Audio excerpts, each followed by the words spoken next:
Bonjour, je suis Pierre-Antoine Versini, tête de liste de la liste éco-citoyenne et je vais vous expliquer la raison de notre engagement.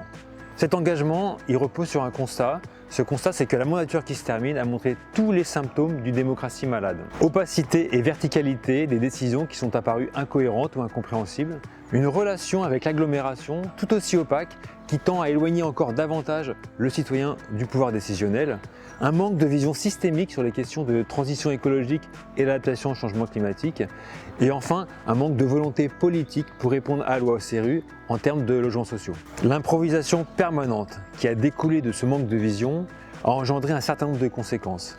Un PLUI construit dans le dos de la population et déconnecté des enjeux de transition.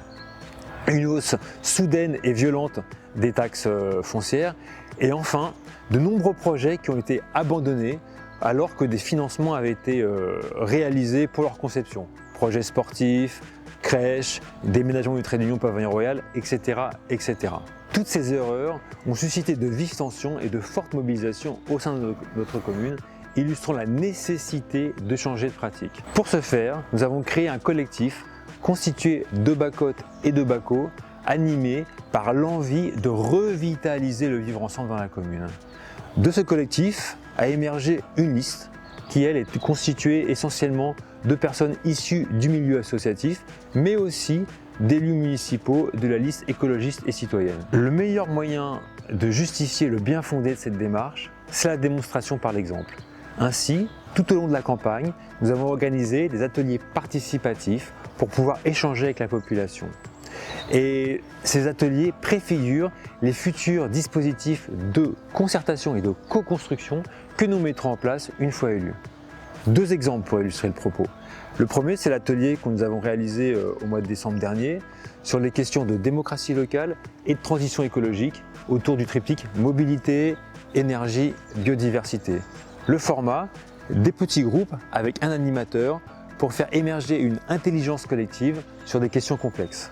Deuxième exemple, l'atelier du mois de janvier qui était dédié aux thématiques enfance-restauration, tissu associatif et infrastructures sportives. Avec un format un peu particulier, on avait des posters avec des jeux de co-construction et des échanges autour d'un buffet. L'idée, l'objectif, c'était très simple, permettre à toutes et tous d'avoir un espace ludique pour pouvoir s'exprimer, à commencer par les familles, souvent en manque de temps. L'organisation de ce type d'événement nécessite indubitablement du préparation en amont. Mais c'est la condition sine qua non pour pouvoir mettre en œuvre une véritable démocratie participative. Sur tous ces sujets, vous pouvez retrouver nos propositions ainsi que la synthèse des échanges sur notre site internet et bientôt dans le programme papier. Et surtout, n'hésitez pas à nous rejoindre ou à nous interpeller quand vous nous voyez. Et les 15 et 22 mars, votez liste éco-citoyenne.